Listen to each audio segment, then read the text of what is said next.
یہ کون سا وقت ہے پڑھائی کرنے کا؟ سارا دن کیا کرتی رہی تھی تم؟ اب جب شوہر گھر آیا ہے تو تمہیں پڑھائیاں یاد آ گئی ہیں؟ یا تمہیں کسی نے سکھا کر نہیں بھیجا کہ جب شوہر گھر آتا ہو تو بیوی صرف اور صرف اس کے سامنے بیٹھتی ہے، اپنے شوہر کو اس کا حق دیتی ہے، اسے خوش رکھنے کی ہر ممکن کوشش کرتی ہے، لیکن تم کتابیں کھول کر بیٹھ گئی ہو تاکہ کسی طرح مجھ سے بچاؤ ہو سکے تمہارا؟ نعمان سکندر کے الفاظ سن کر حوریہ سٹ پٹا سی چکی تھی۔ وہ اس وقت فرش پہ بیٹھی ہوئی تھی، سامنے کتابوں کا ڈھیر لگا ہوا تھا، ہاتھوں پر انک بھی لگا رکھی تھی، ابھی بھی اپنے نوٹس بنانے میں مصروف تھی۔ شاید کچھ دیر پہلے انک کی بوتل اس کے ہاتھ سے چھوٹ کر گری تھی، فرش پر انک کے ڈبے بھی لگے ہوئے تھے۔ وہ فون اٹھ کر کھڑی ہوئی اور اپنے ہاتھوں کو دوپٹے کے کونے سے پونچھ کر کہنے لگی، وہ سارا دن تو بس کام میں گزر جاتا ہے، پہلے یونیورسٹی اور پھر گھر کے کام، ابھی بس میں کچن سمیٹ کر پڑھنے کے لیے آئی تھی اور آپ آ گئے۔ وہ جس طرح معصومیت سے بولی تھی، نعمان سکندر مزید چڑھ رہا تھا، اس کے سامنے آ کر کھڑا ہو گیا۔ حوریہ ڈر کر 2 قدم پیچھے ہٹی تھی، یوں لگ رہا تھا جیسے چونٹی کے سامنے پہاڑ آ گیا۔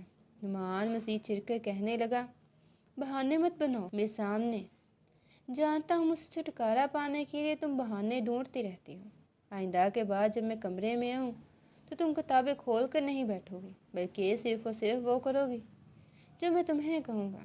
اور یہ کیا بچوں کی طرح ہاتھ خراب کر رکھے ہیں تم نے؟ سمیٹو ان کتابوں کو اور جلدی سے فریش ہو کر خوشبو لگا کر میرے پاس میرے بیڈ پر آؤ۔ آج رات میں تمہاری ایک نہیں سنوں گا، بڑی آئی پڑھائیاں کرنے والی۔ شادی ہو چکی ہے تو وہ شوہر کو خوش رکھو، ورنہ اپنا بوریا بستر لپیٹو اور واپس گاؤں چلی جاؤ۔ مجھے تمہارے یہ فضول کے چونچلے نہیں دیکھنے۔ حوریہ کی آنکھوں میں آنسو آ چکے تھے، اسے تو سمجھ نہیں آ رہی تھی، آج تو اس نے کوئی ایسی غلطی بھی نہیں کی تھی جس سے نعمان کو غصہ آتا، پھر وہ کیوں اس پر مسلسل غصہ کیے جا رہا تھا؟ اس سے پہلے کہ آنکھوں سے آنسو باہر گرتے اس کا ناک سرخ ہونے لگا۔ نعمان پھر اسے باتیں سنا کر کہنے لگا کہ مجھے تمہارا رونا دھونا نہیں دیکھنا، مجھے اپنی بیوی اپنے بستر پر بالکل فریش اور چمکتی دمکتی چاہیے۔ جو الماری میں جو پیکٹ رکھا ہے وہ لے کر واش روم میں جاؤ اور 5 منٹ کے اندر فریش ہو کر باہر آؤ۔ آج مجھے تمہارے ساتھ کچھ قیمتی لمحات گزارنے ہیں۔ جس طرح وہ بول رہا تھا، حوریہ سمجھ چکی تھی کہ آج اس کی خیر نہیں ہے۔ بھوک تو اسے ویسے بھی بہت لگی تھی، صبح ناشتے کے نام پر صرف ایک چائے کا کپ تھا اور 1 عدد بریڈ جو وہ کھا کر گئی تھی۔ نعمان سکندر کے ڈر سے تو وہ بریڈ بھی ٹھیک سے کھا نہیں پاتی تھی، اوپر سے چائے کا کپ بھی آدھا ہی پیا تھا کہ وہ ڈال کر کہنے لگا میں گاڑی سٹارٹ کر رہا ہوں، 10 سیکنڈ کے اندر اندر باہر آ گئی تو ٹھیک، ورنہ تمہیں چھوڑ کر چلا جاؤں گا۔ وہ ناشتہ بھی نہیں چھوڑ کر بیگ کندھے پر ڈالے بھاگی اس کے پیچھے ہی گئی تھی، ابھی بھی اس پر ویسے ہی رعب جما رہا تھا۔ یونیورسٹی سے واپس آتے ہی جو گھر کا حشر اس نے دیکھا تھا، بھوک تو جیسے مٹ ہی چکی تھی۔ نعمان نے اسے سخت الفاظ میں کہا تھا کہ جب میں گھر آؤں تو مجھے گھر صاف ستھرا چاہیے، مجھے گندا گھر بالکل بھی نہیں پسند۔ گھر آ کر میں ایک ایک چیز چیک کروں گا، اگر مجھے کچن یا لاؤنج یا کمرے کہیں بھی مٹی کا ایک ذرہ بھی نظر آیا تو مجھ سے برا کوئی نہیں ہوگا۔ کھانا بناتے تو وقت لگ جاتا ہے، اس لیے وہ اکیلے ہی دوپٹہ کمر پر باندھ کر گھر کی صفائی میں لگ چکی تھی، اور یہ سب کچھ کرنے میں ہی اسے مغرب کا وقت ہو چکا تھا۔ کل اس کا ٹیسٹ تھا، اگر وہ اچھے سے ٹیسٹ کی تیاری نہ کرتی تو یہ بھی جانتی تھی کہ جہاں نمبر کم آنے پر باقی سب کو ایک سزا ملنی تھی، وہیں حوریہ کو 10 گنا بھگتنی پڑنا تھی۔ فوراً پیٹ پر ہاتھ رکھ کر کہنے لگی کہ وہ مجھے بھوک لگی ہے، کیا میں پہلے کچھ کھا لوں؟ آپ کو بھی تو بھوک لگی ہوگی نا؟ میں ایسا کرتی ہوں پہلے کھانا لگاتی ہوں، کھانے کے بعد پھر میں وہی کروں گی جو آپ مجھے کرنے کو کہیں گے۔ ڈری سہمی وہ فوراً آگے بڑھی تھی، لیکن نعمان نے اسے گھور کر دیکھا تھا۔ کہنے لگا کہ میں باہر سے کھا کر آیا ہوں، ہر وقت تو تمہارا منہ چلتا رہتا ہے، کچھ نہ کچھ کھاتی رہتی ہو، اب یہ باتیں میرے سامنے مت کرو۔ وہ چپ سی ہو گئی تھی کیونکہ مقابل کی نظروں میں ذرا بھی رحم موجود نہیں تھا۔ وہ الماری سے وہ پیکٹ لے کر واش روم میں گھس گئی، اسے بالکل بھی پتہ نہیں تھا اس میں موجود کیا۔ وہ پیکٹ کو لے کر واش روم میں گئی، سب سے پہلے تو اپنے ہاتھوں اور بازو پر لگے انک کو صاف کیا تھا، اور پھر جیسے ہی پیکٹ کھول کر دیکھا تو حوریہ کا چہرہ سرخ ہو چکا تھا کیونکہ اس میں نائٹ سوٹ تھا۔ اور وہ بھی ایسا بے باک تھا کہ دیکھ کر حوریہ کو شرم آنے لگی۔ فل واش روم سے باہر نکل آئی اور کہنے لگی، یہ کیا لائے ہیں آپ؟ میں یہ کیسے پہن سکتی ہوں؟ اتنی گندی ڈریسنگ تو میں نے آج تک خواب میں بھی نہیں سوچی۔ لگتا ہے آپ نے جو منگوایا تھا وہ غلط پارسل آ گیا۔ میں تو یہ نہیں پہننے والی۔ نعمان نے جب اسے ہڑبڑاتے ہوئے دیکھا تو دونوں ہاتھ سینے پر باندھ کر معنی خیز نظروں سے اسے دیکھنے لگا تھا۔ پھر کہنے لگا، کوئی پارسل غلط نہیں آیا میڈم، یہ میں تمہارے لیے ہی لایا تھا۔ ہر وقت جو تم خود کو میرے سامنے بڑی سی چادر میں لپیٹ کر گھومتی ہو نا، جب بھی تمہارے وجود پر نظر ڈالوں تو خود کو یوں چھپا لیتی ہو جیسے میں کوئی تمہارے لیے نہ محرم۔ لیکن آج میں فل موڈ میں ہوں تو میں بالکل بھی بخشنے نہیں والا ہوں۔ جاؤ اور جو پہن کر باہر آؤ۔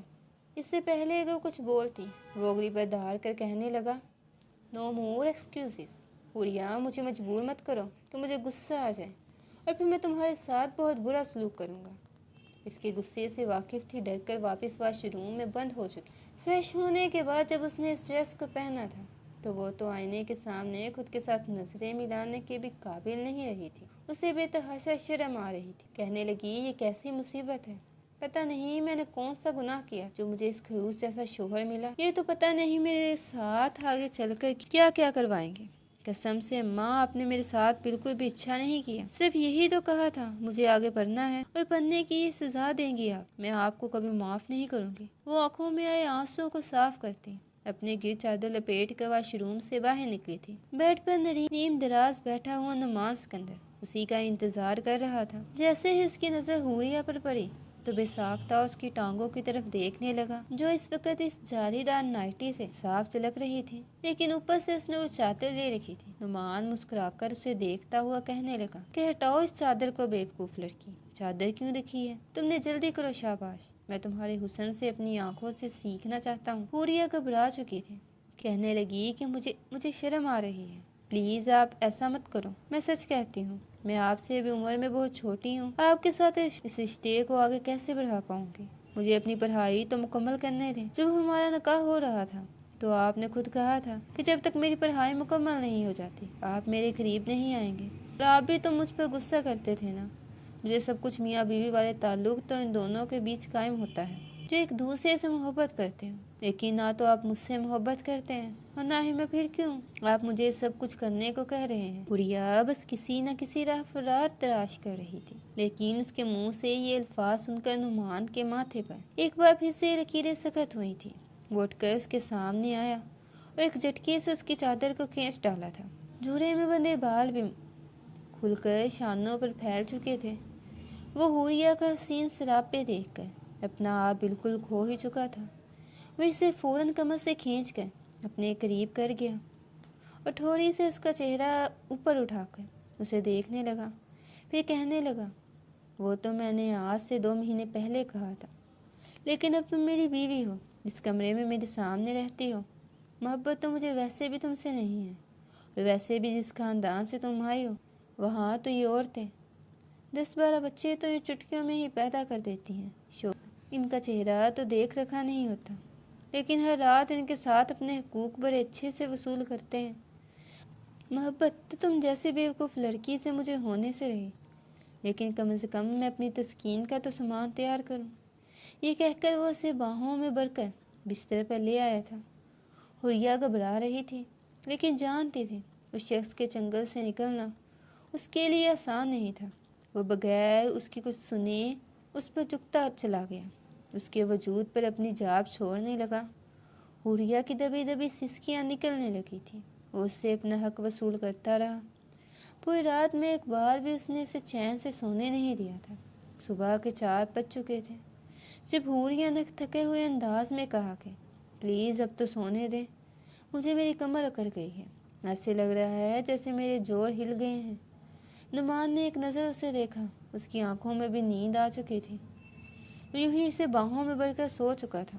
حوریہ کو لگا کہ شاید اب اس کی زندگی میں کچھ اچھا ہو جائے، اس ظالم شخص کے دل میں اس کے لیے کوئی رحم آ جائے۔ اگلی صبح جب نعمان سکندر اٹھا تو گھڑی پر 8 بج چکے تھے۔ 9 بجے اسے لازمی یونیورسٹی پہنچنا تھا۔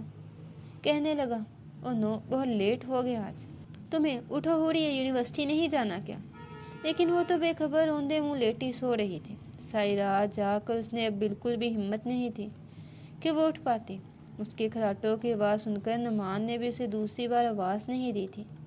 وہ خود جلدی سے تیار ہو کر بغیر ناشتہ کیے کہ گھر سے باہر نکل چکا تھا۔ جس یونیورسٹی میں حوریہ پڑھتی تھی اس یونیورسٹی میں نعمان سکندر پروفیسر تھا۔ وہ انہیں کیمسٹری سبجیکٹ پڑھاتا تھا۔ حوریہ کی جب آنکھ کھلی تھی 9 بجنے میں صرف 10 منٹ باقی تھے۔ پورا بدن ابھی بھی درد سے ٹوٹ رہا تھا۔ از لازمی اسے وہ ٹیسٹ دینا تھا، ورنہ جانتی تھی یہ خروش شوہر نہ تو اسے گھر میں چین لینے دے گا اور نہ ہی یونیورسٹی میں۔ اگر وہ آج چھٹی بھی کر لیتی تو جانتی تھی وہ اسے بالکل بھی بخشنے نہیں والا تھا۔ جلدی سے اٹھی تھی، ناشتے کے نام پر بس 1 گلاس دودھ پیا تھا اور جیسے ہی باہر نکلی تو گاڑی تو باہر موجود ہی نہ تھی۔ آنکھوں میں آنسو بھی آ چکے تھے۔ بڑبڑا کر کہنے لگی کہ خروس کہیں کا، اگر مجھے کندھے سے ہلا کر جگا دیتے تو کیا ہو جاتا؟ پوری رات یوں جلادوں جیسے سلوک کیا، جیسے میں کوئی ان کی سوتیلی بیوی ہوں، اور اب خود تو یونیورسٹی چلے گئے اور مجھے لے کر ہی نہیں گئے۔ پتہ نہیں آپ کیوں ایسے ہیں، مجھ معصوم پر بالکل بھی ترس نہیں آتا۔ آپ کو وہ منہ بسور کر کہنے لگی۔ بسور کر کہتی، اپنی آنکھوں میں آئے آنسوؤں کو صاف کرتی ہوئی۔ ٹیکسی میں بیٹھ کے یونیورسٹی پہنچی تھی، لیکن پہلا لیکچر ہی پروفیسر نعمان سکندر کیمسٹری کا دیا کرتے تھے۔ وہ پورے آدھا گھنٹہ لیٹ ہو چکی تھی۔ جیسے ہی یونیورسٹی پہنچی وہ کلاس میں داخل ہونے لگی تو سامنے نعمان سکندر بڑا ہی فریش کھڑا تھا۔ 3 پیس سوٹ پہن رکھا تھا اور بالوں کو بڑے سلیقے سے جیل کے ساتھ سیٹ کر رکھا تھا۔ وہ تو پہلے بھی بڑی ہی پرکشش پرسنالٹی کا حامل تھا۔ یونیورسٹی کی کتنی لڑکیاں تو اپنے سر پر فدا ہو چکی تھیں، جن میں سے حوریہ کی کچھ سہیلیاں بھی موجود تھیں۔ جب حوریہ کے سامنے وہ پروفیسر سکندر کی تعریفیں کرتی اور کہتی کہ کاش پروفیسر نعمان سکندر ایک نظر ہم پر ڈال لیں، ان کی نظر کرم ہم پر پڑ جائے تو ہم تو پگھل ہی جائیں، قسم سے اتنا ہوٹ بندہ ہے، اس کی جو بیوی بنے گی نا، میں تو کہتی ہوں سر نعمان تو اسے دن رات سکون سے سونے نہیں دیں گے، بلکہ وہ تو خود اتنے ہینڈسم اور ہوٹ شوہر کو پا کر کہاں رات کو چین سے سویا کرے گی۔ بس یہی چاہے گی کہ کسی طرح سر نعمان اسے لمس پہنچاتے رہیں۔ اس طرح کی باتیں سن کر اکثر حوریہ کو جیلسی بھی محسوس ہونے لگتی تھی، لیکن اس نے کسی کو بھی بتا نہیں رکھا تھا کہ وہ پروفیسر نعمان سکندر کی زبردستی بنا دی جانے والی بیوی ہے۔ جیسے ہی اس نے کلاس روم کے دروازے پر کھڑے ہو کر اندر آنے کی اجازت طلب کی تو بڑے ہی خطرناک نظروں سے نعمان سکندر نے اسے دیکھا اور پھر اگلے ہی چہرے پر ایک بے معنی خیز مسکراہٹ بھی آئی تھی۔ کہنے لگا، آپ تشریف لا رہی ہیں؟ آپ محترمہ، یہ کون سا ٹائم ہے یونیورسٹی آنے کا؟ وقت دیکھیے اپنی گھڑی پر۔ آپ کے گھر میں گھڑیاں تو موجود ہوں گی نا؟ آپ پورا آدھا گھنٹہ کلاس سے لیٹ آئے اور ٹیسٹ بھی تھا۔ حوریہ نے ایک نظر کلاس پر دہرائی جہاں پر باقی لڑکیاں ٹیسٹ دینے میں مصروف تھے۔ اس نے شکایتی نظروں سے پروفیسر نعمان سکندر کو دیکھا، پھر گہری سانس لے کر کہنے لگی کہ گاڑی ملنے میں دیر ہو گئی، اس لیے یونیورسٹی لیٹ پہنچی ہوں۔ لیکن وہ فوراً دونوں بازو سینے پر باندھ کر چلتا ہوا اس کے سامنے آیا اور پھر کلاس کے سامنے دار کر کہنے لگا، جس طرح آپ کی آنکھیں سرخ لگ رہی ہیں، مجھے تو یوں لگ رہا ہے جیسے پوری رات آپ سوئی نہیں۔ کرتی کیا رہی ہیں پوری رات آپ؟ بتائیں مجھے۔ حوریہ کا چہرہ تو سرخ لال ہو چکا تھا۔ جی تو اس کا یہ چاہا تھا کہ چیخ چیخ کر بولے کہ میں کیا کرتی رہی پوری رات۔ پوری رات تو مجھے خود سونے نہیں دیا تھا، کبھی کیسے تو کبھی کیسے کرنے کو کہہ رہے تھے، اب پوری کلاس کے سامنے جان بوجھ کر اسے شرمندہ کر رہے تھے۔ فوراً کہنے لگی کہ میری طبیعت نہیں ٹھیک، اس لیے رات کو سو نہیں پائی، صبح لیٹ آنکھ کھلی اس لیے میں لیٹ ہو گئی، سر مجھے معاف کر دیجیے، بس مجھے یہ ٹیسٹ دینے دیجیے، آئندہ وعدہ کرتی ہوں کہ میں لیٹ نہیں آؤں گی۔ وہ اپنا تھوک نکل کر یہ الفاظ بولی تھی۔ نعمان نے مسکراتے ہوئے گھر جانے والی نظروں سے اسے دیکھا، پھر کہنے لگا، بہانے بنانا اور جھوٹ بولنا تو کوئی آپ سے سیکھے۔ ایک تو گاؤں سے منہ اٹھا کر یہاں شہر میں بڑی یونیورسٹی میں پڑھنے کے لیے آ گئی ہیں، اوپر سے کبھی آپ کی گاڑی لیٹ ہوتی ہے تو کبھی آپ بیمار ہو جاتی ہیں، کوئی ٹیسٹ نہیں دیں گی آپ، بلکہ کلاس میں داخل نہیں ہوں گی۔ نعمان کو اسے ستا کر بڑا ہی مزہ آ رہا تھا، وہ تو بالکل ہانسی ہو چکی تھی۔ کہنے لگی کہ نہیں سر پلیز آپ ایسا مت کریں، میرے کریئر کا سوال ہے، اگر میں نے ٹیسٹ نہ دیا تو میرا ایڈمیشن آگے نہیں جائے گا. پلیز ایسا مت کریں. آپ میں وعدہ کرتی ہوں دوبارہ ایسا نہیں کروں گی. لیکن نعمان بھی اسے کلاس میں داخل کرنے کے بعد کہنے لگا کہ سب سے آخر میں جا کر بازو اوپر کر کے کھڑی ہو جاؤ. پورا 1 گھنٹہ اسی پوزیشن میں رہو گی.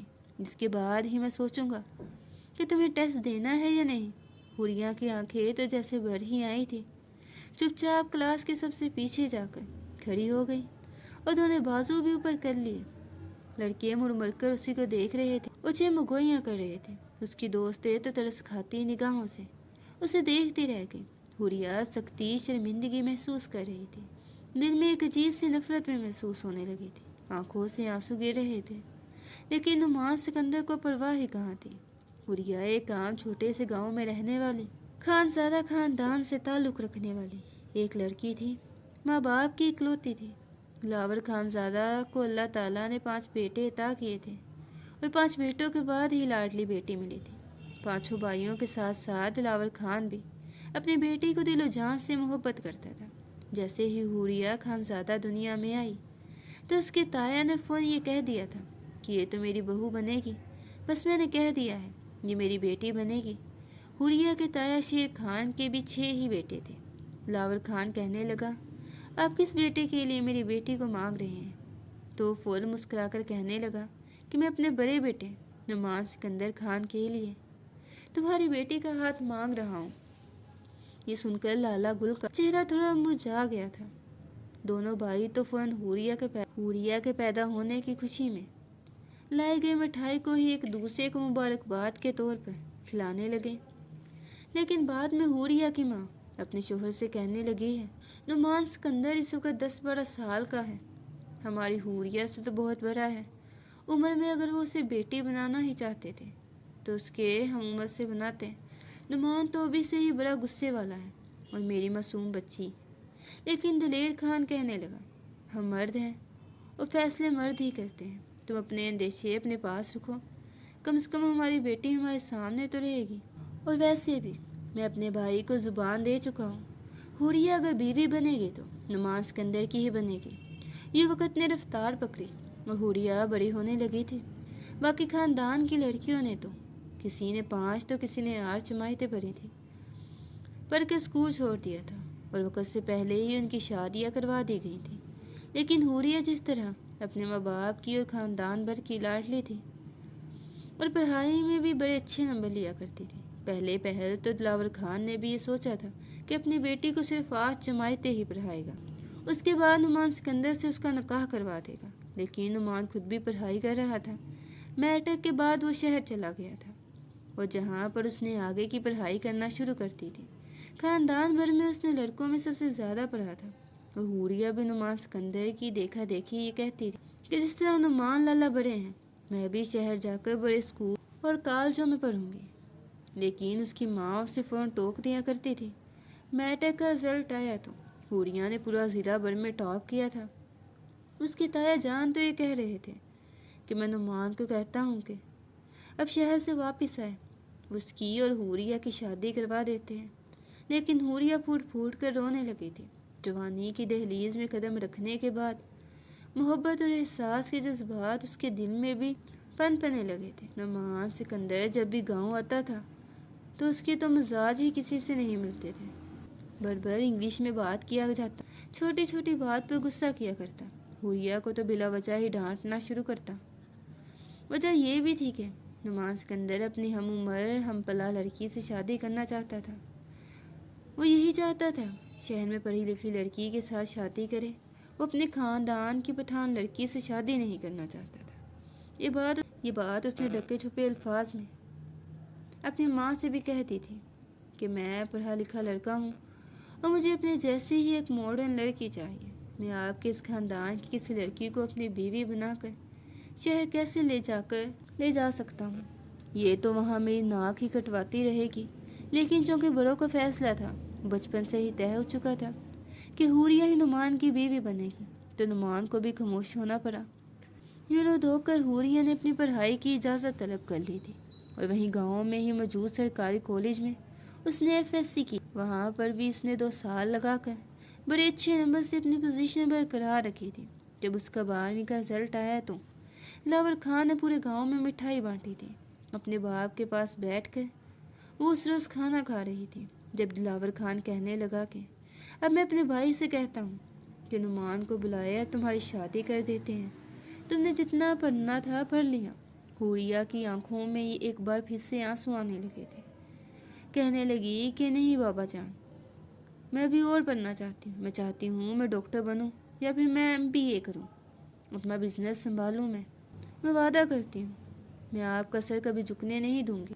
خدا را پلیز میری شادی مت کروائیں، آپ میرے اچھے بابا ہیں اور مجھے یقین ہے کہ میرا ہر خواہش پورا کریں گے۔ لاور خان اپنی بیٹی کی آنکھوں میں آنسو برداشت نہیں کر سکتا تھا، لیکن اپنے بھائی کو زبان بھی دے رکھی تھی کہ جیسے 12ویں جماعت کا امتحان ہوگا تو حوریہ کی شادی نعمان سکندر سے کروا دیں گے۔ انہی دنوں نعمان بھی گاؤں آیا ہوا تھا۔ جب اسے پتہ چلا تو چہرہ تو اس کا بھی اتر چکا تھا۔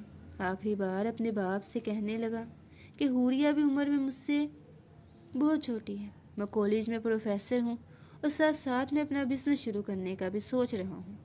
میں یہاں پر جب گاؤں میں رہوں گا ہی نہیں تو شادی کا فائدہ کیا ہے؟ مجھے لگتا ہے کہ آپ مزید کچھ سال صبر کر لیں۔ لیکن تبھی شیر خان کہنے لگا کہ حوریہ ویسے بھی آگے پڑھنا چاہتی ہے اور یہ چاہتی ہے کہ شہر جا کر پڑھے، لیکن ہم تم دونوں کی شادی بھی کروانا چاہتے ہیں، اپنے جیتے جی تمہاری خوشیاں دیکھنا چاہتے ہیں۔ اس لیے بہتر ہے کہ تم شادی کر لو اور اسے اپنے ساتھ شہر لے جاؤ، ورنہ تم اپنا نوکری اور کاروبار بھی دیکھتے رہنا اور حوریہ بھی وہاں پر اپنی پڑھائی آگے جاری رکھ سکے گی۔ حوریہ ویسے تو شادی سے صاف انکار کر رہی تھی، لیکن جب اسے یہ پتہ چلا کہ اگر وہ اس خروش شخص کے ساتھ شادی کر لے گی تو شہر مجھ سے پڑھائی کرنے کا موقع بھی مل جائے گا۔ فون خوشی سے بنگڑے ڈالنے لگے، لیکن نعمان سکندر کو غصہ آ چکا تھا۔ اس نے جیسے تیسے چھپ کر حوریہ سے ملاقات بھی کی تھی، جو بچوں کی طرح ہاتھ میں کھٹی املی اٹھائے کاغذ چاٹ چاٹ کر کھا رہی تھی۔ نعمان سکندر نے جب اسے یہ سب کرتے دیکھا تو اسے گنسی آنے لگی۔ اس نے اسے سمجھایا تھا کہ دیکھو حوریہ، میں ابھی شادی نہیں کرنا چاہتا، مجھے تم میں کوئی دلچسپی نہیں ہے، بہتر ہے تم اس شادی سے منع کر دو، ورنہ میرے ساتھ اپنی زندگی برباد مت کرو۔ لیکن حوریہ فون کہنے لگی کہ دلچسپی تو مجھے آپ میں بھی نہیں ہے، لیکن صرف اور صرف پڑھائی کے لیے میں آپ سے شادی کر رہی ہوں۔ آپ اپنا کام کرتے رہنا اور میں اپنی پڑھائی جاری رکھوں گی۔ وہ مسکرا کر یہ کہتی وہاں سے پلٹ چکی تھی اور یوں حوریہ اور نعمان سکندر کی شادی خانزادہ خاندان کی رسم و رواج کے مطابق کر دی گئی اور اگلے ہی روز وہ حوریہ کو اپنے ساتھ لے کر شہر آ چکا تھا۔ حوریہ پہلی بار شہر آ رہی تھی۔ جس طرح دیدے پھاڑ کر اور منہ کھول کر وہ شہر کی رونق اور رنگینیاں دیکھ رہی تھی، بڑی بڑی عمارتیں اور سڑکوں پر رونق دیکھ رہی تھی، اسے یوں ستائشی نظروں سے دیکھ کر نعمان سکندر نے اسے غصے سے ڈانٹ ہی دیا تھا کہ کیا پینڈوں کی طرح باہر دیکھ رہی ہو؟ یہاں پر ہر کوئی مجھے جانتا ہے اور تم جس طرح کی حرکتیں کر رہی ہو جو میری انسلٹ کرواؤ گی، مجھے تو یہ کہتے ہوئے بھی شرم آئے گی کہ تم میری بیوی ہو۔ اب پلیز کسی کو یہ مت بتاتی پھرنا کہ تم میری بیوی ہو۔ میں یہی کہوں گا کہ تم گاؤں سے صرف پڑھائی کرنے کے لیے یہاں پر میرے ساتھ رہ رہی ہو اور میری کزن ہو، اس سے زیادہ میرا اور تمہارا کوئی رشتہ نہیں۔ وہ چپ ہو چکی تھی، لیکن اسے کہاں خبر تھی یہ شخص اسے کس قدر اذیت کرے گا کہ بس کسی طرح حوریہ یہ گھر چھوڑ کر واپس گاؤں بھاگ جائے۔ جس فلیٹ میں حوریہ رہ رہی تھی وہاں پر اس کے اور نعمان سکندر کے علاوہ اور کوئی موجود نہیں تھا۔ یونیورسٹی سے واپس آنے کے بعد سارے کام کاج بھی وہی کیا کرتی تھی اور ساتھ پڑھائی بھی مینیج کر رہی تھی۔ گھر میں تو سارے کام حوریہ کی ماں ہی کیا کرتی تھی، اسے تو کسی کام کو ہاتھ لگانے دیا ہی نہیں تھا، لیکن یہ بات نعمان سکندر بھی جانتا تھا۔ پھر یہی وجہ تھی کہ وہ جان بوجھ کے اس پر دباؤ ڈالے جا رہا تھا، بس کسی طرح یہ لڑکی یہاں سے بھاگ ہی جائے۔ گزشتہ رات پہلی مرتبہ نعمان سکندر نے اس سے اپنا حق وصول کیا تھا، یہ جانتے ہوئے بھی کہ وہ اس وقت کافی تکلیف میں ہوگی، صرف اور صرف ٹیسٹ دینے کے لیے یونیورسٹی آئی تھی، پھر بھی اسے سزا کے طور پر کھڑا کر چکا تھا۔ حوریہ شرمندگی اور ذلت سے سرخ ٹماٹر ہو چکی تھی جب پچھلے بینچ پر بیٹھے ہوئے کچھ اوباش قسم کے اسٹوڈنٹس نے حوریہ کو پلٹ پلٹ دیکھنا شروع کر دی، کیونکہ گرمیاں شدید تھیں۔ پسینے کی بوندیں حوریہ کے چہرے پر تمتما رہی تھیں، اس کا یونیفارم بھی تھوڑا گیلا ہونے لگا تھا۔ وہیں ان اوباش لڑکوں نے حوریہ کو عجیب نظروں سے دیکھنا شروع کر دیا۔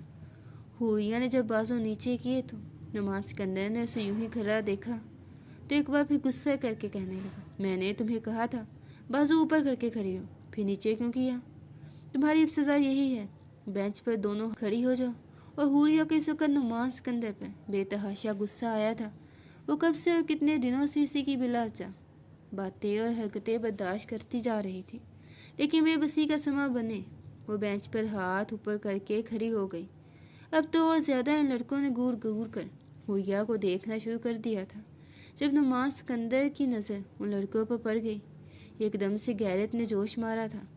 فوراً ہاتھ میں پکڑی ہوئی کتاب کو اس نے اس اینگل سے مارا کہ حوریہ کو للچائی نظروں سے دیکھنے والے لڑکے کے منہ پر وہ کتاب لگی تھی، اس کا ہونٹ پھٹ چکا تھا اور وہ اپنا منہ پکڑ کر بیٹھ گیا۔ باقی کے لڑکوں نے تو فوراً اپنا سر جھکا لیا تھا۔ نعمان سکندر اس کے پاس آیا، زناٹے دار تھپڑ اس کے منہ پر دے مارا، اس سے ان کا ٹیسٹ بھی چھین لیا تھا۔ جبکہ حوریہ سرخ ہوئے چہرے کے ساتھ آنکھوں میں ہزار شکایتیں لیے نعمان سکندر کو دیکھ رہی تھی۔ نعمان کو بھی اس پر رحم آ ہی چکا تھا۔ وہ اپنی غلطی پر شدید افسوس بھی ہو رہا تھا، شاید اس نے کچھ زیادہ ہی کر دیا تھا۔ حوریہ کو کہنے لگا کہ بیٹھ جاؤ، ٹیسٹ پیپر بھی اس کی طرف بڑھا دیا تھا۔ وہ روتے ہوئے اس نے سارا پیپر حل کیا تھا، سو چکی تھی کہ وہ اب مزید برداشت نہیں کرے گی، بلکہ آج ہی گھر جائے گی اور واپس گاؤں جا کر نعمان سکندر کی ساری حرکتیں اپنے گھر والوں کو بتائے گی۔ وہ ٹیسٹ دے کر کلاس روم سے باہر نکل چکی تھی۔ نعمان کو بھی آج برا لگ رہا تھا، شاید اس نے اس کی انسلٹ کچھ زیادہ کر دی تھی۔